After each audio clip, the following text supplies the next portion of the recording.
I absolutely love this game, right? I used to play this all the time as a kid. Now, if you're like me and you grew up around the time this game came out, the shows that were on that time, like Ed, Edd n Eddy, Dexter's Lab, Powerpuff Girls, The Grim Adventures of Billy and Mandy, Kids Next Door, Courage, The Cowardly Dog, they are all in this game, and you get to visit all the zones, and you get to see the tree house from Kids Next Door. You get to see Billy's house. You get to go to the farm where Courage lives. That's the best part of the game, in my opinion. And honestly, it's the reason I am back, and it feels amazing. Like the nostalgia I'm feeling right now, it's absolutely amazing. And I was devastated when it got shut down. But luckily for us, we get to play it again in 2019, and that's a plus. 10 years after the game released, it went through its free-to-play phase, it got shut down, and hey, it's back again, and we get to play. Now, for those of you who clicked on this video thinking, hey, I'm gonna check this out, is it a private server, is it shitty, is it good? I'm gonna give it to you in the first minute. It's great. It's exactly how you remember it. It runs smoothly, the servers are stable, there are no bugs. Go download it. I'm gonna put a link to the website in the description of this video. Just click it, register, and go and play. It's not gonna take you a while to register it. It's like a 5-minute download at most. This video is mostly for people who don't know about the game. And yes, there are people who don't know about it, who are gonna click this video and have no idea what I'm talking about. I have friends who had no idea this game was real, that it existed, that it was real, because the way they handled it. Now, actually, let me do a quick backstory on it. The game came out in 2009, and it was January, so it was at the beginning of 2009, 10 years ago. But the problem that it faced since the beginning, in my opinion, was marketing. Now, I come from Germany, and I had no idea this game existed. There was no ads, there was no commercials about the game in my country, and I didn't grow up in Germany. I moved here from Romania, and I don't remember seeing any ads there either. So they fucked up internationally, right? Because the game was mostly for US audience. There was no Europe version of the game. You could sign up from Europe, but there was no FusionFall Europe, FusionFall US, from what I remember at least. I know we all played on the same server, and that was a mistake in my opinion, because if you had advertised it in other regions, it would have been a lot more successful. Anyways, the game was simple, right? It had a basic subscription model for like $5 a month. You could afford it. Anybody could actually afford it. But what happened is Cartoon Network didn't develop the game on its own. They hired a Korean company to co-develop the game together with them. The company's name was Dragon Entertainment. Now, they had done other games in the past, basic, Korean MMORPGs. And I don't know why they hired them. It didn't really make a lot of sense to me later on. Like, as a kid, I had no idea about things. All I knew is that a cool game was out and I had to play it because the setting is amazing, right? It makes sense why it was so successful and why it stuck with me for so long. Even if you didn't grow up with the Cartoon Network shows that I grew up with, or this game features, you can see the appeal of it, right? It's a game world where you make your own character and you get to play and interact with characters from the cartoon shows you watched at the time, right? I remember Ben 10 Omniverse launching, right? Where Ben was growing up and shit. And they had the characters from that show in the game added, right? They updated the game with new shows like Gumball's Amazing World and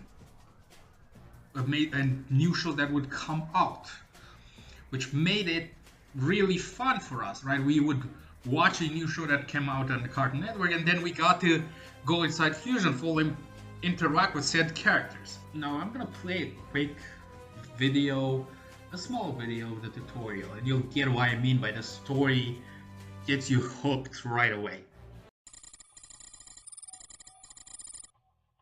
Hello? It is I, Dexter. Can you hear me in there? Thank you for volunteering for this important time travel experiment.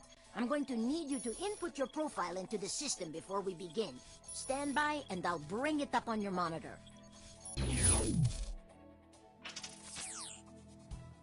Excellent. Bioscan is complete. Let's make sure your communicator is functioning. All communication systems are functional, Dexter.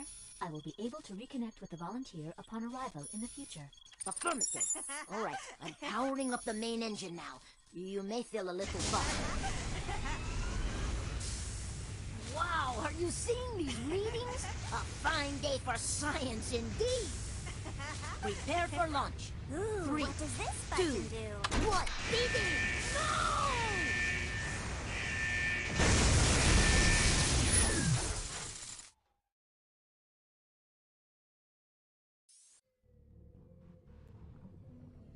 Error. You have been sent much farther into the future than Dexter intended. Watch out!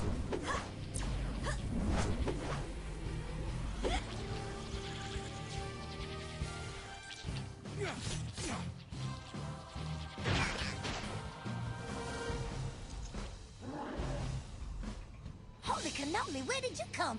Now, after you've seen that clip, I'm gonna stop it short. It's not the whole tutorial. I'm not gonna play the whole tutorial for you guys. Download the game and play it yourself. It's free.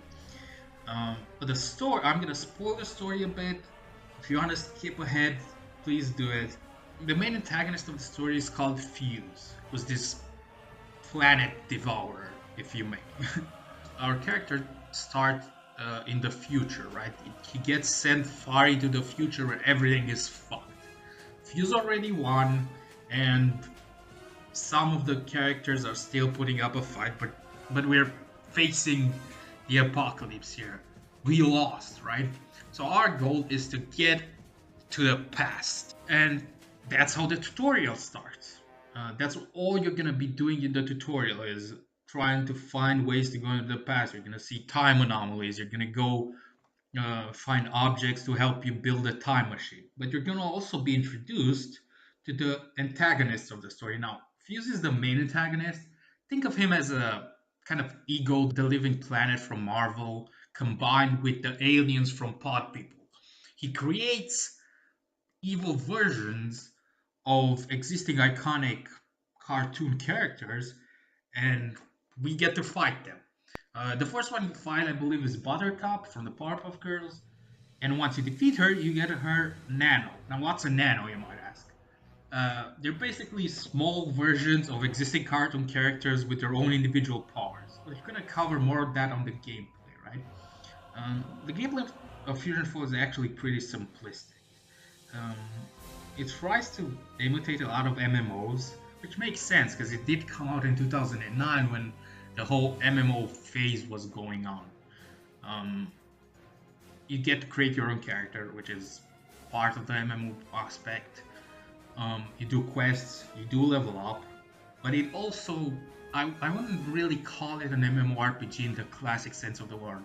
I would honestly consider it more of a exploration 3D platformer. The combat system is really straightforward. You pick up different types of weapons. You got grenades, rocket launchers, but they're all designed after weapons used by the characters from Cartoon Network, right? You got the Teddy launcher from Kids Next Door. You got the weapons from the plumber used from Ben 10. And then you have your nanos. Now, nanos work as your skills in the game. You acquire them once you level up, and they can heal, damage enemies, stun them, revive, teleport you around inside dungeons. They're your skills. You can choose to have only 3 active at all times.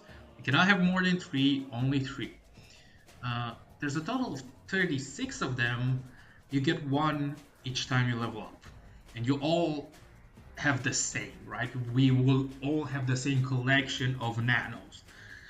The difference is which one do you choose to use? And the game doesn't really have roles.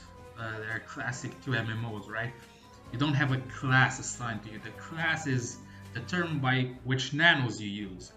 If you want to be a healer, just bring a bunch of nanos that can heal and buff your group. If you want to be a DPS, you're gonna have 3 or 2 nanos that do damage and 1 that heals you.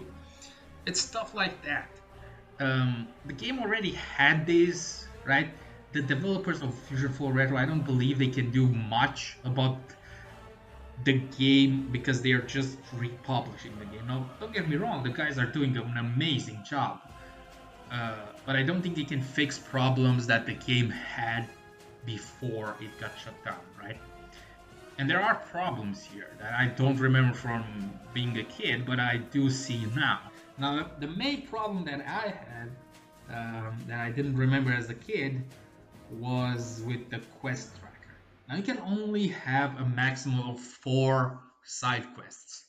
Yes, 4. You get to choose one of your guide quests and one of the nano quests. Take up 2 slots, and then you get 4 side quests. If the developer team for FusionFallRetro can, I'm not asking for impossible here, if they can do it, right? Those guys have done an amazing job. This is no fault of theirs. If they could increase that, the game would be a lot better. There's also a lot of traveling, and the first mount you get in the game is actually at level 10, and it's a really slow one. Luckily for me, there was an event going on, the Valentine events, where you had to kill some bugs, and it rewarded you with a mount that was really fast. Now, the mounts are rentals, they're not permanent. You can only get them for up to 7 days, I believe. Sucks. If that could be changed, that would also be amazing. But other than that, it's not really that much to say. If you haven't played it, go play it. You're gonna absolutely love it. If you have played it in the past and you've watched my video up to this point, then you're insane. You've wasted your time. Go play the fucking game. Go show this guy some love, and I hope I see you in game.